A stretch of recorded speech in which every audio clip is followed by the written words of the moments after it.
The following film contains highly sensitive topics of a disturbing nature that some viewers may find unsettling. Viewer discretion is advised. I promise you we're going to straighten all of this stuff out. That's all I can say right now. I promise you. All I can say is that I'm very confident that the court will afford a fair trial, both to Mr. Kelly and also to the persons who allege that they are victims. After years of speculation, whispers, rumors, the verdict is in. R. Kelly has been found guilty. This was not a secret in November 2000. There were whispers throughout the music community throughout Chicago.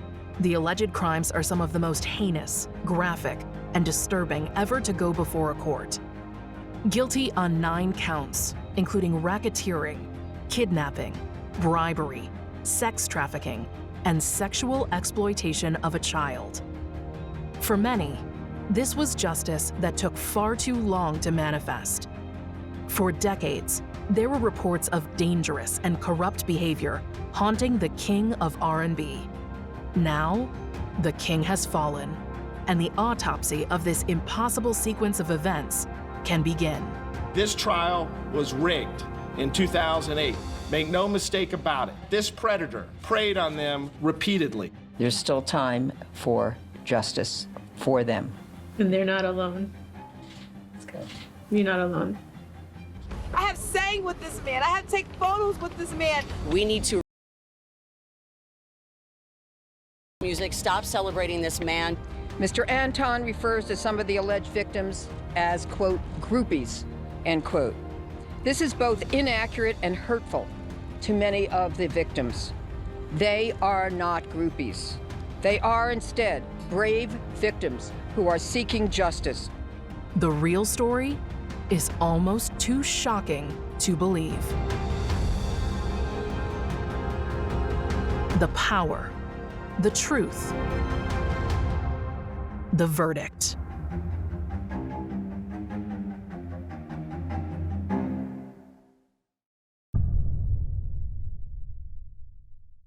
I used to think that I could not go on. R. Kelly was crowned the king of R&B by the late 90s. Bump and Grind had already made him a household name with black audiences. But I Believe I Can Fly catapulted Kelly to incredible heights. I believe I can fly. Mr. R. Kelly. R. Kelly.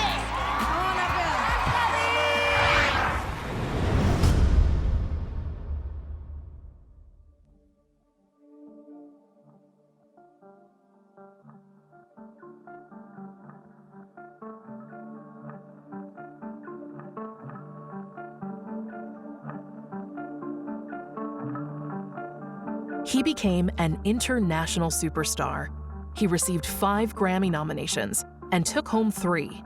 And this was only the beginning. But Kelly didn't find fame and fortune overnight, and his childhood wasn't easy.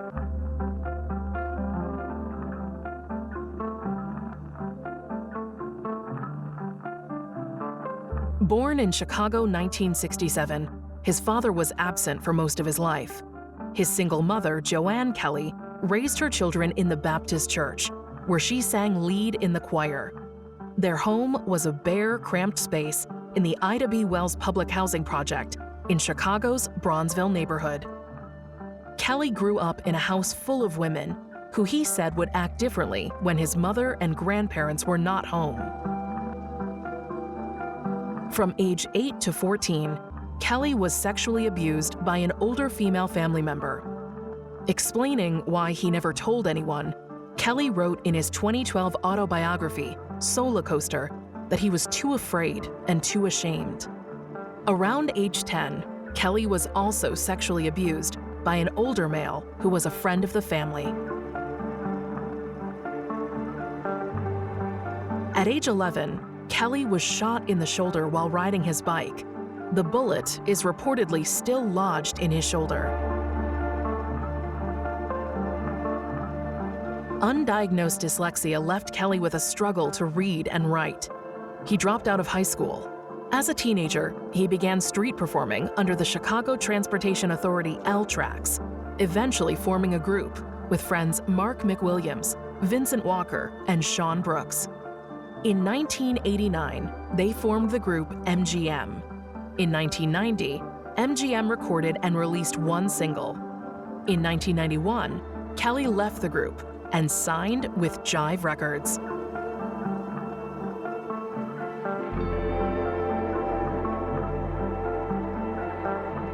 Kelly's first solo album, 12 Play, was released on November 9, 1993, and yielded the singer's first #1 hit, Bump & Grind, which spent a record-breaking 12 weeks at #1 on the Billboard Hot R&B Singles Chart.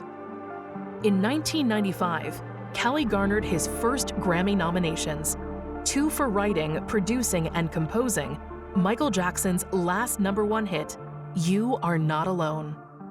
After I Believe I Can Fly, R. Kelly continued to soar. He had money, he had status, he had power. Album after album, hit after hit, his music couldn't be stopped. At least, no one thought it could.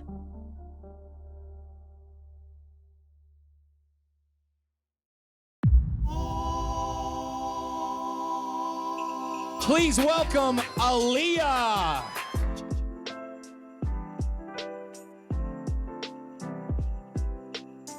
With the industry-defining power that R. Kelly possessed, it doesn't come as a surprise that he began to foster a protege. After all, he was writing, producing, and composing music. Kelly's protege was soon-to-be R&B teen star Aaliyah. Off the back of Star Search, Aaliyah was signed to Jive Records. Kelly had been introduced to Aaliyah by her uncle, Barry Hankerson, just 3 years prior when she was 12 years old, who became her mentor, lead songwriter, and producer of her debut album, Age Ain't Nothing But a Number. The album sold 3 million copies in the United States and was certified double platinum by the Recording Industry Association of America.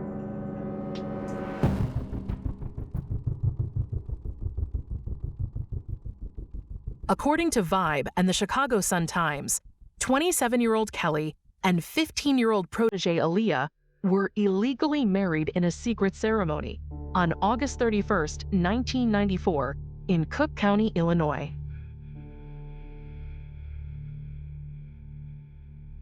Tragically, on August 25, 2001, Aaliyah died at just 22 in an airplane crash in the Bahamas. Her groundbreaking few years on Earth had braced her for greatness, but that chance was stolen from her.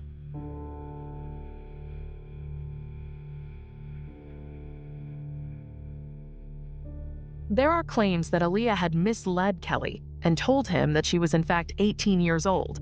However, in 2019, a contemporaneous video surfaced showing R. Kelly stating, less than a year before the marriage took place, that he knew Aaliyah was 14 years old. In 2019, federal prosecutors in New York charged Kelly with bribery related to the 1994 purchase of a fake ID for Aaliyah to obtain a marriage license. Kelly, through his lawyers, admitted in 2021 to having had underage sexual contact with Aaliyah. Hey, so what are you up to, man? You got a new album or anything out? Got a new album coming out. Yeah, what's it called? Black Patties.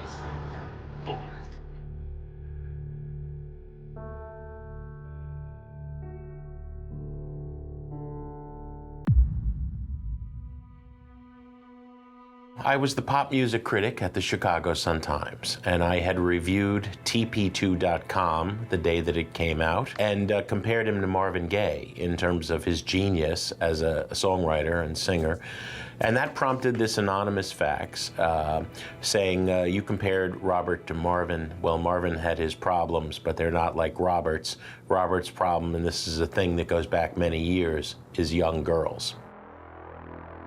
This was not a secret. In November 2000, there were whispers throughout the music community throughout Chicago, the black communities of the South and West Sides, that Kelly would often cruise high schools and the Rock and Roll McDonald's and the Evergreen Plaza shopping mall.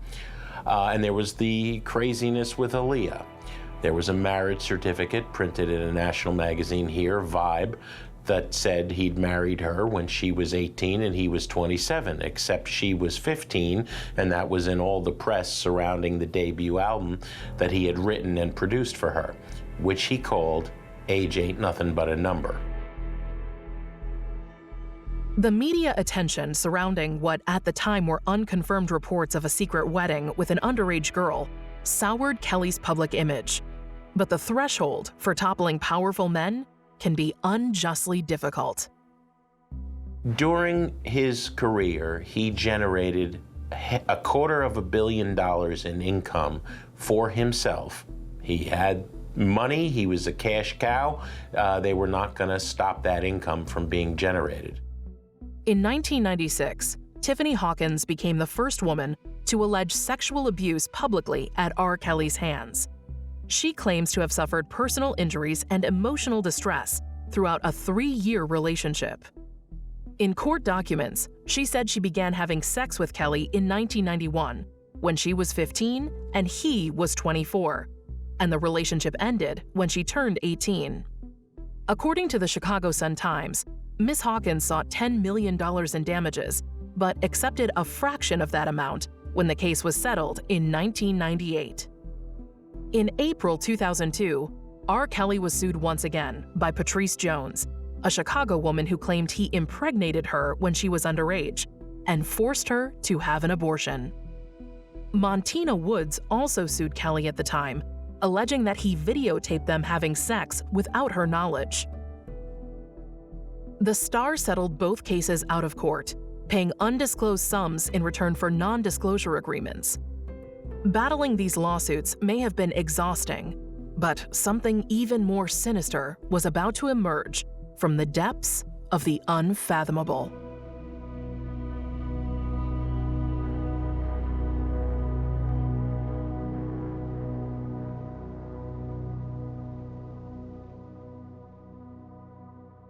In February 2002, a videotape was left anonymously at the home of journalist Jim DeRogatis. The video allegedly showed R. Kelly having sex with and urinating on an underage girl. This news surfaced as Kelly was set to perform at the opening ceremony of the 2002 Winter Olympics. Kelly was adamant in interviews that he was not the man in the video. In June 2002, Kelly was indicted in Chicago on 21 counts of child pornography. That same month, on June 6, 2002, Kelly was arrested by the Miami Police Department on a Chicago arrest warrant at his Florida vacation home. Kelly was later released after spending one night in jail on a bail bond posted of $750,000. The alleged victim refused to testify at the trial, and a Chicago jury found Kelly not guilty of 14 out of 14 counts. 2008.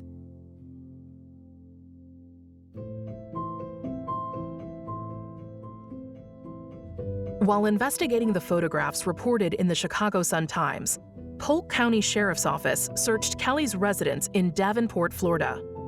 During the search, officers recovered 12 images of an alleged underage girl on a digital camera, wrapped in a towel in a duffel bag, which allegedly depicted Kelly involved in sexual conduct with a female minor. According to the Chicago Sun-Times, the girl in the images obtained from Kelly's Florida home also appears in the videotape, which got Kelly indicted in Chicago.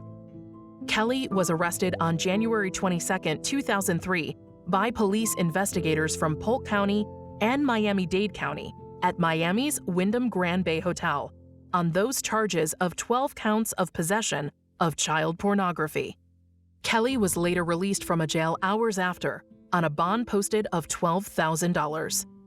In March 2004, these charges were dropped due to a lack of probable cause for the search warrants. That same year, R. Kelly defended himself in a fiery interview with ABC. Do you think that it is immoral for an older man to have sex with an underage girl? Rephrase the question. For an older man to have sex with an underage girl, someone under 17. Mm-hmm. Do you view that as an immoral thing, if they're in love? If they're in love, I really can't be the judge of that.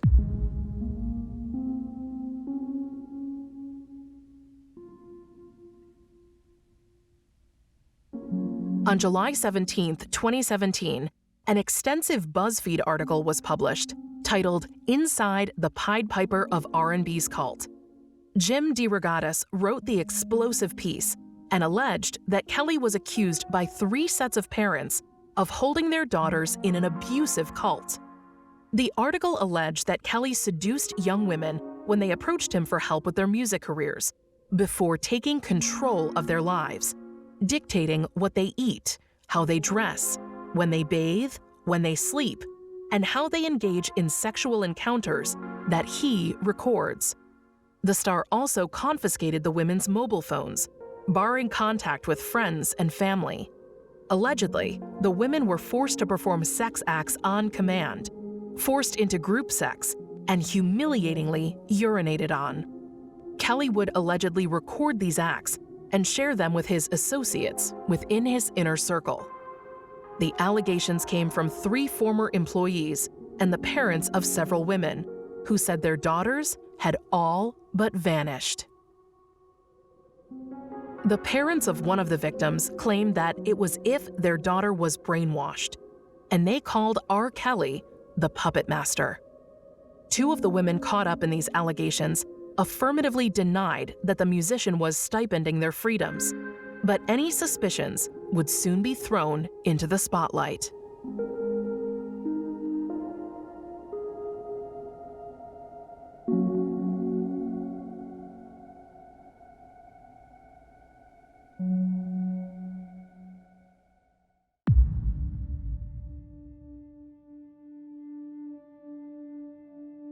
"2018 proved that the curtain was beginning to lift on the alleged dark world of R. Kelly. The hashtag #MuteRKelly campaign lobbied record label RCA to sever ties with the singer, targeting concert promoters, ticket sellers, and streaming services. Around the same time, R. Kelly's lawyer, publicist, and personal assistant all quit, although attorney Linda Mensch said her departure was unrelated to any allegations related to Mr. Kelly's social life. Adamant not to give in to what he denounced as character assassination, Kelly continued to perform live, despite protests outside his shows, and was filmed saying the campaign against him was too late. On July 23, 2018, Kelly sang defiantly on a song he published to SoundCloud, titled "I Admit." "Only God can mute me," he said. "Am I supposed to go to jail or lose my career because of your opinion?" By 2018, the hashtag #MeToo movement had begun to take off, and women across social media were rising up to say enough is enough and share their demeaning experiences at the hands of powerful men. The #MeToo movement has only been made possible by social media, and even though the movement began in response to the Harvey Weinstein allegations, it became a symbol of strength and unity to all those affected by sexual abuse. The #MeToo movement was the catalyst behind what would become the landmark documentary series, Surviving R. Kelly.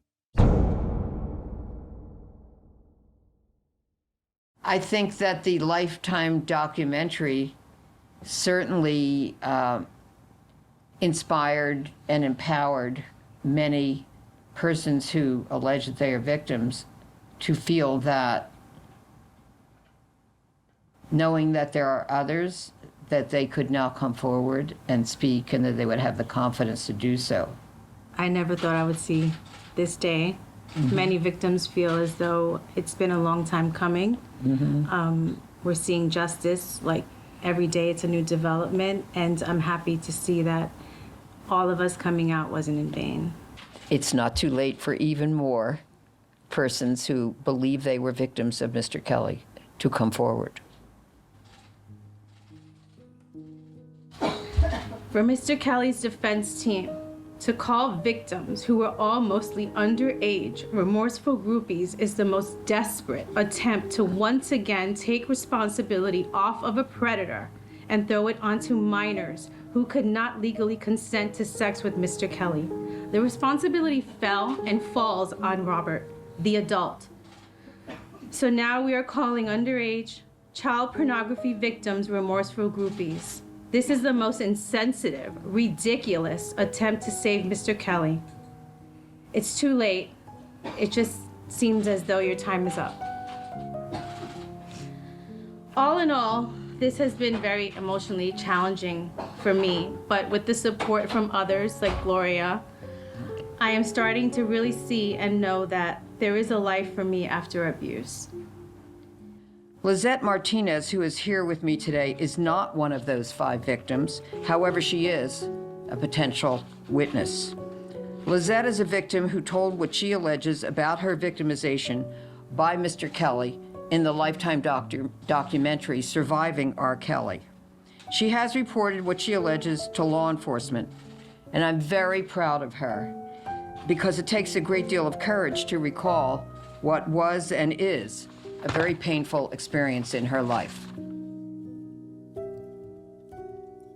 In January 2019, Lifetime began airing a 6-part documentary series detailing sexual abuse and misconduct allegations against Kelly. Within 2 weeks, Kelly launched a Facebook page in the docuseries. Facebook removed the page for violating their standards, as it appeared to contain personal contact information for his accusers. Not long after the series premiere, R. Kelly sat down with Gayle King in what became an infamous and explosive interview. Kelly appears desperate and frantic as he melts down over what he calls assassination attempts. Additionally, 2 women who reside with Kelly, whose parents say are brainwashed captives, declare love for Kelly and defended him during the broadcast. The second season, titled Surviving R. Kelly Part 2, The Reckoning, premiered on January 2nd, 2020. No justice, no peace. No justice, no peace. People have associated his music with such good memories in their lives for so long that it's a soundtrack to so many people's lives, especially in the city of Chicago. And so it's hard for people to compartmentalize a monster from a memory. And we need to realize that this person is a monster and stop celebrating this music, stop celebrating this man, because he is what he is. He is not what you hear every day. He is not the person at your picnic. He is not the person that should be playing in your church at your birthdays, at your kids' birthdays. It's hard to separate, I think, for some people, those memories and really realize that this man is a monster and needs to be brought to justice. Hey, Kendra. Yes. I feel ashamed that it took the docuseries for me to wake up, but as a black woman, I would be, I don't even know, I feel terrible. Like, I watched that docuseries and wanted to throw up. I felt terrible. I have sang with this man. I have to take photos with this man. Shame on me for taking this long to be awake, but I am awake. As a super fan, I'm still like torn. It's like, do I still listen to his music or do I come out here and support my sisters, because what he was doing was just not right. And I look at him and I don't know what to think. And it's just really hard, but I'm here to support my sisters as a super fan of R. Kelly, who's been to every concert, has all of his music, but at some point it has to stop. There's 100% truth to what's going on, and again, as a super fan, it has to stop here, and that's why I'm out here today. I know what's going on. If these girls and women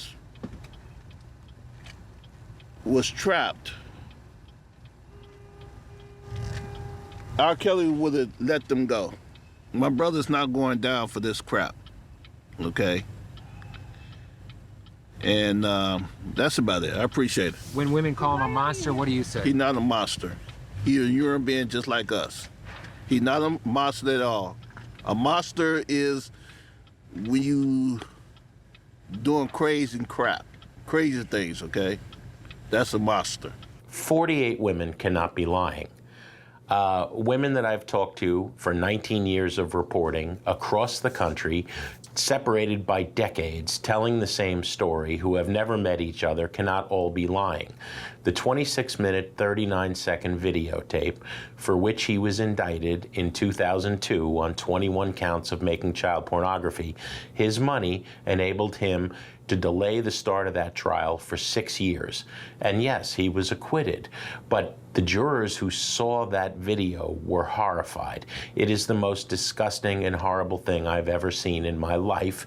But in America today, even after Mute R. Kelly, after Time's Up, at the Me Too moment, we still are not understanding that 30 years of crimes, because the first 15-year-old girl who he initiates sexual contact with, who tries to kill herself after that ends 3 years later, that was 1991.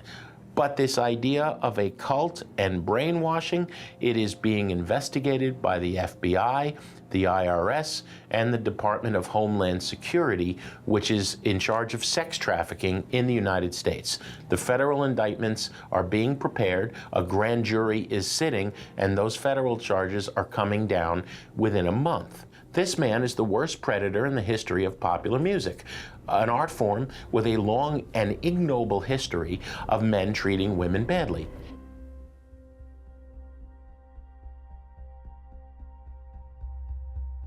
Thank you all for gathering.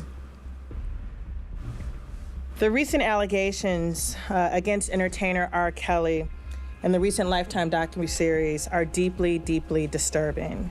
I understand that fear. As a survivor of sexual assault myself, the fear and the trauma of coming and sharing your story, not just with one individual, not just with one prosecutor, the notion of having to come and publicly make allegations is incredibly daunting.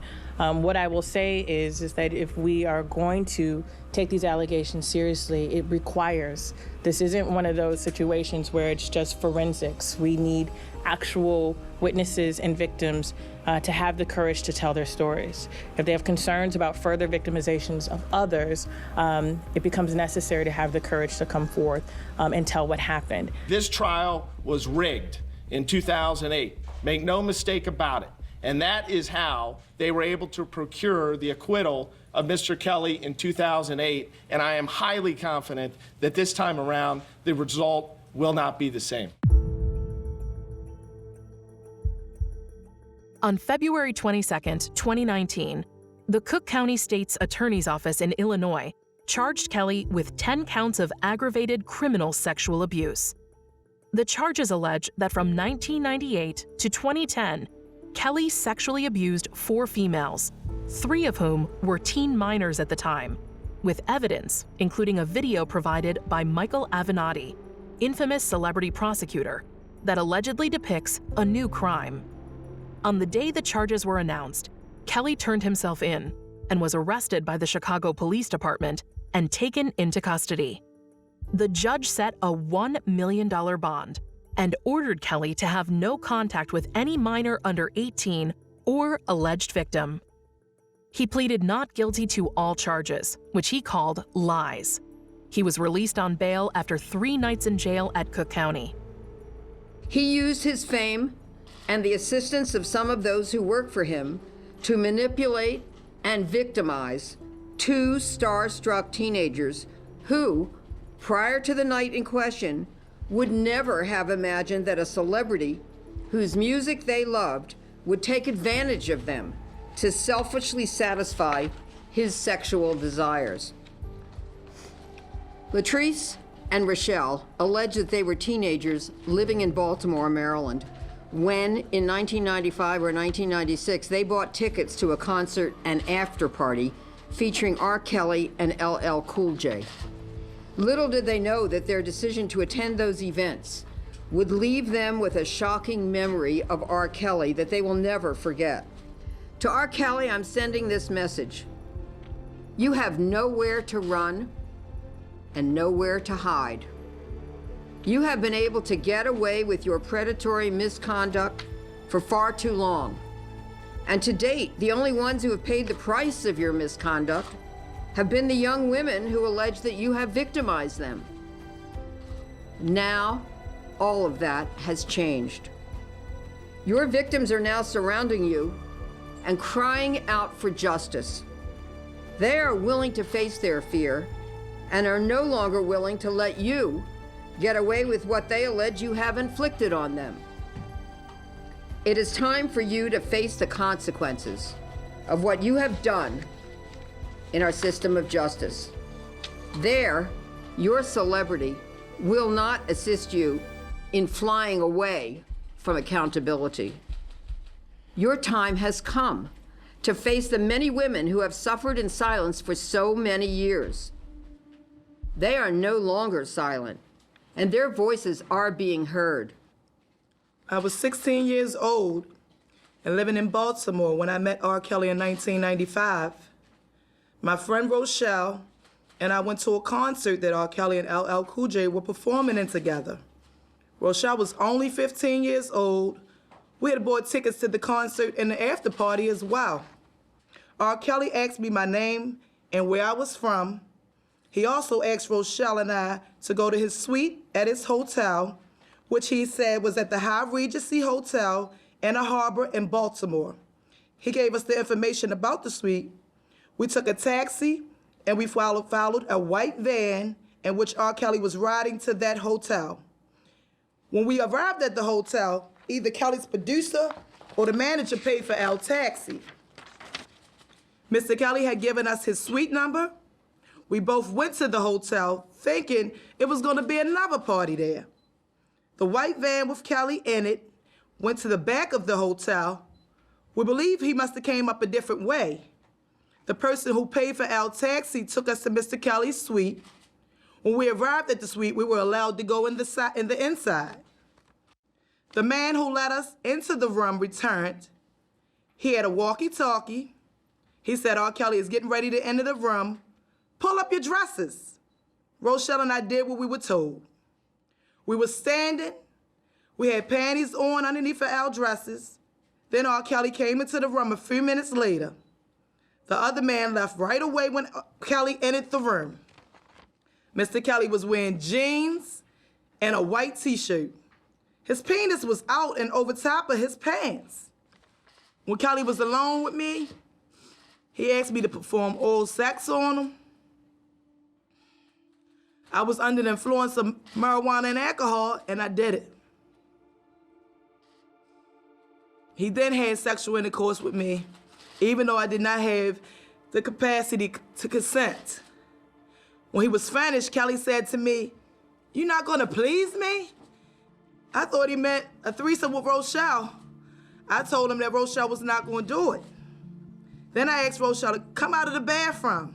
When Rochelle came, Kelly said, "Latrice needs to turn you out." Rochelle did not know what that meant. Then Kelly left the room. Neither Rochelle nor I saw him again. I want victims to know it's not their fault. I'm speaking out now because I want to send a message to anyone who believes she was a victim of R. Kelly's.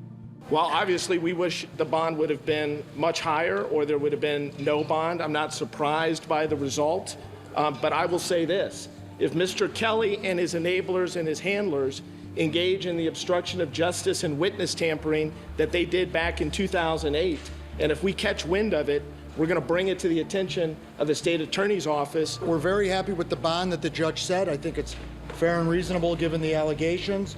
We hope that Mr. Kelly's able to get the money together and post bond sometime today or over the weekend, and he'll be released. He did not force anyone to have sex. He doesn't have. He's a rock star. He doesn't have to have non-consensual sex. All of these people talking to all these investigators, they're all liars. I just want to make sure I got that right, because that's what you've been saying. I'm not aware of any federal grand juries that are looking into Mr. Kelly. And then recently said, "Oh no, I lied about lying about how old he was." No, she showed him the ID, the fake ID, then showed him the real ID. Don't misquote a victim, Mr. Greenberg. You just called a victim who cried in court a liar. Mr. Greenberg's client is in a fight for his life. Mr. Greenberg needs to pull his head out of his ass and start defending his client as opposed to making personal attacks on me and the victims in this case. So as you all know, Mr. Kelly was charged today with 4 separate cases. 2 of the cases are super old, not accurate, not true. One of the cases seems to be a rehash of the conduct he was acquitted for. Double jeopardy should apply to everyone, including R. Kelly. That case shouldn't have been brought. And the last case is a case that involves some allegations in the late 2000s. I know the police have been aware of those allegations. They investigated them. And unfortunately, the state's attorney now succumbed to public pressure, to pressure from grandstanders like Michael Avenatti and Gloria Allred, and brought these charges. Mr. Kelly is strong. He's got a lot of support, and he's going to be vindicated on all these charges, one by one if it has to be.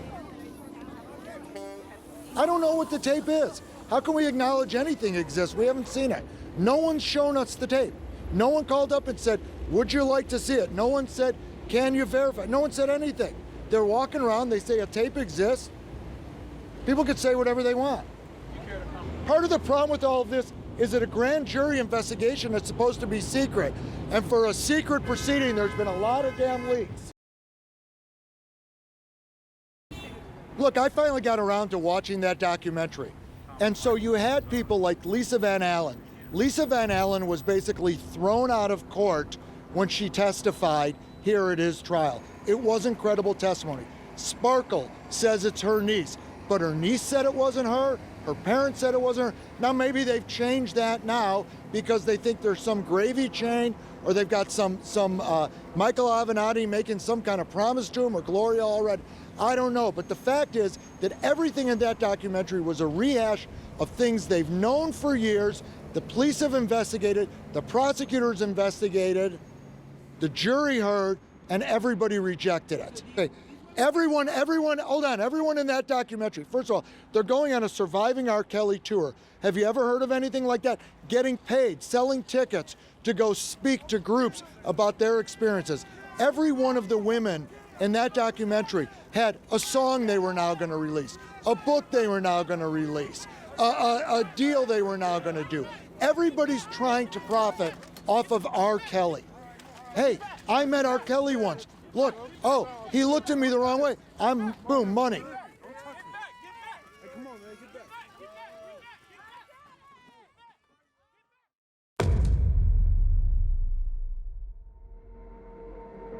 On July 11, 2019, Kelly was arrested on federal charges alleging sex crimes and obstruction of justice by U.S. Homeland Security investigators and NYPD detectives in Chicago. On July 12, 2019, federal prosecutors from New York and Chicago indicted Kelly on 18 charges, including child sexual exploitation, child pornography production, kidnapping, forced labor, racketeering, and obstruction of justice. Speak to us, please. I love my fans. Thanks for sticking there with me. I promise you, we're going to straighten all of this stuff out. That's all I can say right now. I promise you.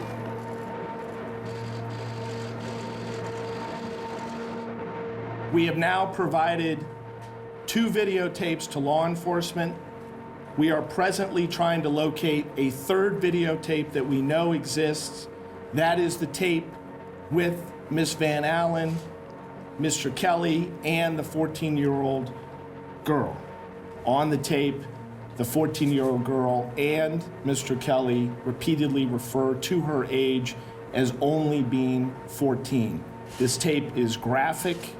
It is lengthy, over 40 minutes in length, and it depicts numerous scenes. It was subsequently learned that Mr. Kelly, through multiple means, had paid the young victim and her family over $2 million not to testify and come forward in connection with the 2008 trial.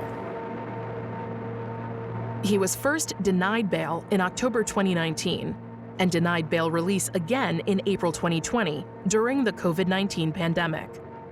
Superseding indictments were filed in Chicago on February 13, 2020, and in New York on March 13, 2020, raising the total number of charges to 22.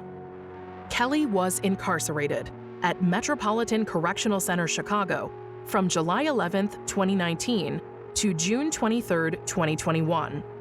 On June 23rd, 2021, Kelly was transferred to Metropolitan Detention Center, Brooklyn. The federal trial began as scheduled on August 18th, 2021. The trial was intense and relentless. Several key witnesses described living in a constant state of fear, being ordered to call Kelly daddy, and being demanded to commit sexual acts. The defense was adamant that the alleged victims were only groupies and revenge-seeking lovers, but the pattern of behavior demonstrated by the prosecution left little weight to this theory. Kelly's former tour manager, Demetrius Smith, admitted that he helped R. Kelly marry Aaliyah when she was only 15. He had bribed a government worker to obtain a fake ID to ensure the marriage could take place. Several women that took the stand claimed to have been knowingly infected with herpes and left to suffer as the infection accelerated. 2 victims, identifying only as Addie and Abby, claimed they were pinned down and raped by Kelly in 1994 and 2003. The defense vehemently argued that there was no physical evidence or police report to corroborate the rape stories. Despite this, possibly the most damning evidence were multiple claims of being forcibly videotaped in humiliating sexual acts. 5 months after Kelly was arrested, investigators opened a safe and discovered a stash of the star's personal papers.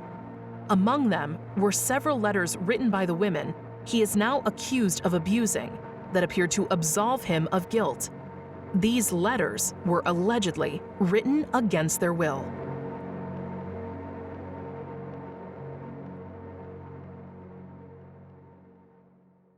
Any disgruntled person, when they leave a relationship, they see the relationship differently. While perceptions may have changed or how people look at things, it doesn't mean that when they happened, we should evaluate them through today's lens. Right. We should evaluate them through the lens at the time they happened. We're obviously not happy with the, although expected, decision of the court for detention. It is similar with what took place in Chicago, but we are in the process of filing a motion in Chicago, and we are sure to appeal that decision here as well. I have no doubt that victims of Mr. Kelly are relieved that Mr. Kelly will continue to be kept in custody, pending the outcome of his trial. Finally, I feel that it is necessary to comment on Mr. Kelly's defense attorney's allegations in a letter filed by Douglas Anton, Mr. Kelly's defense attorney in the New York case. Mr. Anton refers to some of the alleged victims as, quote, groupies, end quote. This is both inaccurate and hurtful to many of the victims. They are not groupies. They are instead brave victims who are seeking justice. Some of them are victims of child sexual abuse by Mr. Kelly. Some are victims of child pornography by Mr. Kelly. Some are sex trafficking victims. All appear to have been targeted and in many cases isolated and exploited. In many cases, it appears that Mr. Kelly took advantage of his position as a wealthy, powerful, famous celebrity to prey on vulnerable minors who admired and who trusted him. I feel that it is wrong and completely inappropriate to victim blame and insult them in a court of law. Mr. Kelly is an accused sexual predator. He is not only accused in some of these cases of victimizing children by recording them in child pornography, but also in engaging in sex trafficking of them. It is time for Mr. Kelly's defense attorneys to stop traumatizing persons who are alleged to be victims of Mr. Kelly and start showing them the respect which is long overdue to them. We look forward to the victims having their day in court, and I can assure Mr. Kelly that no amount of name-calling or mischaracterization of who they are will deter my clients from testifying in this case. All I can say is that I'm very confident that the court will afford a fair trial, both to Mr. Kelly and also also to the persons who allege that they are victims. After weeks of testimony and entry of evidence, and after 2 days of deliberations, on September 27, 2021, the jury found the 54-year-old Robert Sylvester Kelly guilty on 9 counts, including racketeering, sexual exploitation of a child, kidnapping, bribery, sex trafficking, and a violation of the Mann Act. The judge ordered that Kelly remain in custody pending sentencing, which was set for May 4th, 2022. The king of R&B, who climbed to the mightiest peaks of fame, had come plummeting back to the dark reality that he had created. After the guilty verdict was read, attorney Devereaux Canick spoke to reporters outside the courthouse and gave an update about his client, saying that he was not expecting the outcome of the trial and will possibly file an appeal. What happens next? Now that the verdict is in and the truth is out, all that awaits R. Kelly is the decision of the judge. But with the seriousness of the crimes, the pattern of behavior, and the sheer amount of witness testimony, it is difficult to imagine a world where life in prison isn't the only way to end this story. A story that is almost too shocking to believe.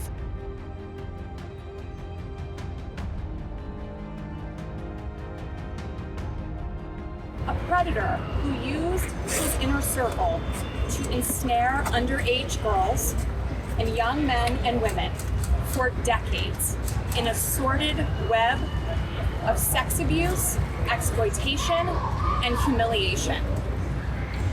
To the victims in this case, your voices were heard and justice was finally served.